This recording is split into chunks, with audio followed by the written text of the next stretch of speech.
C'est aussi beaucoup d'essais-erreurs avant qu'un rêve devienne réalité, tu sais. Puis moi, j'ai l'impression que la grosse partie de mon rêve, je l'ai en ce moment déjà, tu sais, puis que c'est d'avoir une carrière dans la musique au Québec, tu sais.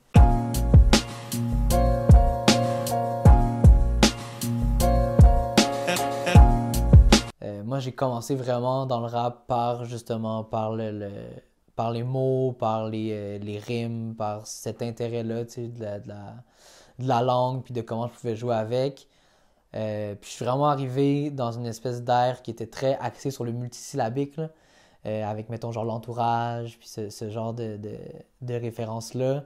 Fait que les mots, c'est venu vraiment tout seul au début, puis c'était juste ça que je faisais. Des fois, j'écrivais des textes avec juste la même rime, qui avait aucun sens, tu sais. Mais c'était toute la même rime, les mêmes 4 syllabes qui rimaient parfaitement. Puis de là, j'ai réussi à déconstruire un peu cette habitude-là pour amener de quoi de plus simple, puis justement de plus rentrer des mélodies, rentrer des silences qui sont super importants, tu sais, dans la construction d'une chanson. Puis je pense que ça s'est fait naturellement de par ce que j'écoutais, puis sans trop se poser de questions. Puis je pense que c'est important aussi quand tu passes je sais pas, d'une partie de ta carrière ou de ta musique à une autre partie, tu sais, de la laisser venir naturellement, puis de pas essayer d'y aller avec ce que les gens font, puis les tendances, puis tout, mais juste de te laisser porter là-dedans, puis c'est venu comme ça, tu sais. Ça me fait plaisir d'occuper cet endroit-là, à vrai dire, en ce moment, tu sais, d'être entre deux portes. Après ça, c'est un truc que moi-même, je me questionne beaucoup dessus. Tu sais, en ce moment, je suis en train de faire un projet qui se veut vraiment plus rap, tu sais. Mettons, dans Millennium, il y a beaucoup de mélodies, puis tout, beaucoup d'harmonie. Là, le projet que j'enregistre, c'est une take, un verse, tu sais, genre, c'est vraiment plus dans l'énergie d'une performance de rap plus que d'une performance musicale complète, tu sais. Fait que c'est un truc que j'ai pas encore assumé, tu sais. Que je me questionne encore dessus, puis que je suis là, où est-ce que je veux aller, qu'est-ce que je veux faire. Fait que je me pose cette question-là, mais j'ai clairement un pied dans la porte avec Millennium, mais je sais pas encore si c'est vraiment là que je veux aller pour justement des questions d'être bien avec ce que je fais, puis de représenter qu'est-ce que je suis, tu sais, en bout de ligne, tu sais. Ben, je me rappelle, mon père puis ma soeur, ils lisaient Harry Potter 1 ensemble en anglais pour pratiquer. Ma soeur à apprendre l'anglais, elle était plus vieille que moi. Puis je les voyais, puis moi, j'étais pas dans le truc parce que je savais pas lire encore, j'étais plus jeune, tu sais. Puis ça m'a un peu hit, là. J'étais comme, fuck. Moi, je peux pas, genre, je sais pas. Puis là, j'avais demandé à mes parents d'obtenir un livre, tu sais. Puis finalement, mon père m'avait acheté Harry Potter en français pour commencer. Puis après ça, je me suis intéressé à la BD, tu sais, chez moi, il y avait les Astérix, puis les Tintins, puis ces trucs-là.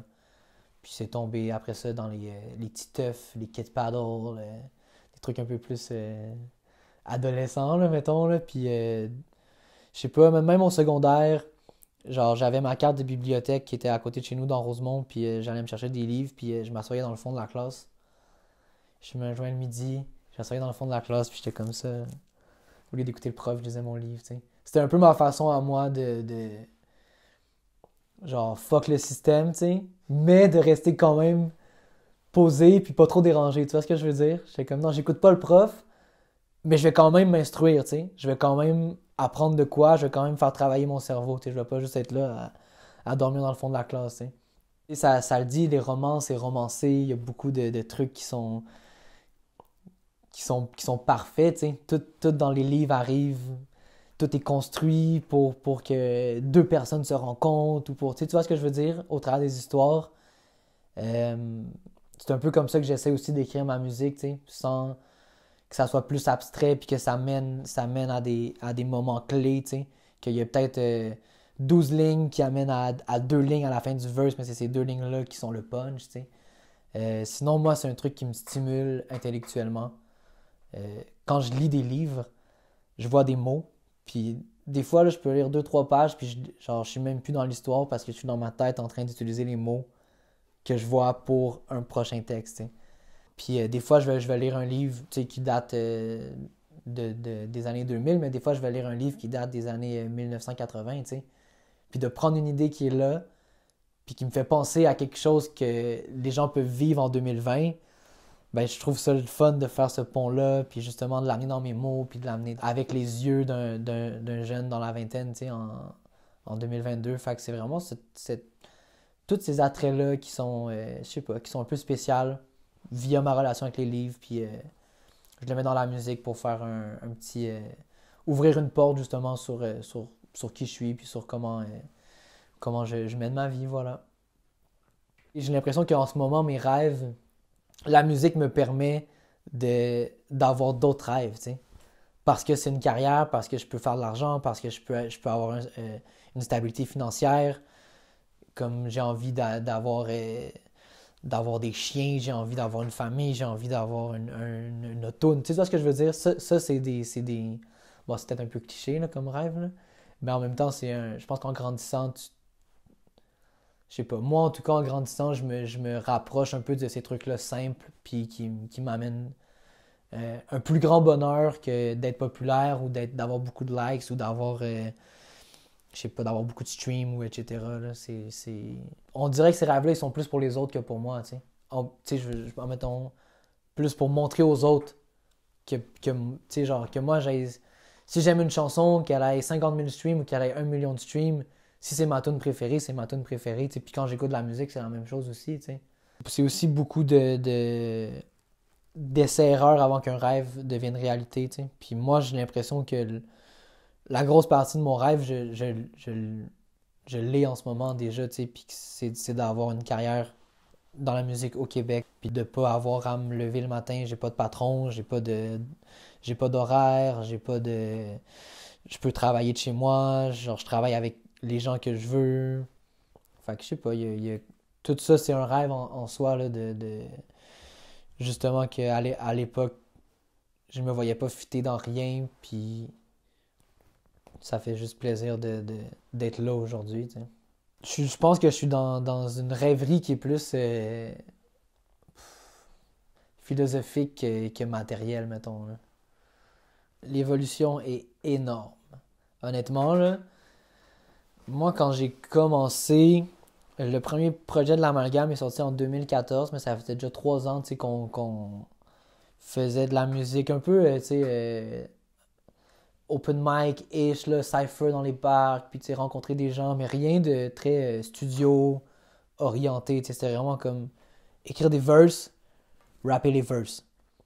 Aller au parc, rapper son meilleur verse, son plus récent verse, tu sais, c'était ça le thrill, là. C'était pas genre aller en studio, faire une chanson, la mixer, non, non, non, on n'était pas rendu là. J'ai l'impression que j'ai commencé un entre-deux où est-ce que t'avais l'ancienne scène rap keb était un peu en train de s'essouffler, puis t'avais la nouvelle scène de Dead Obies, LLA, À la Claire, qui arrivait à ce moment-là, tu sais. Puis à cette époque-là, moi je me rappelle mettons en 2014-2015, les seuls noms qu'on voyait, là, c'était ces noms-là, tu sais.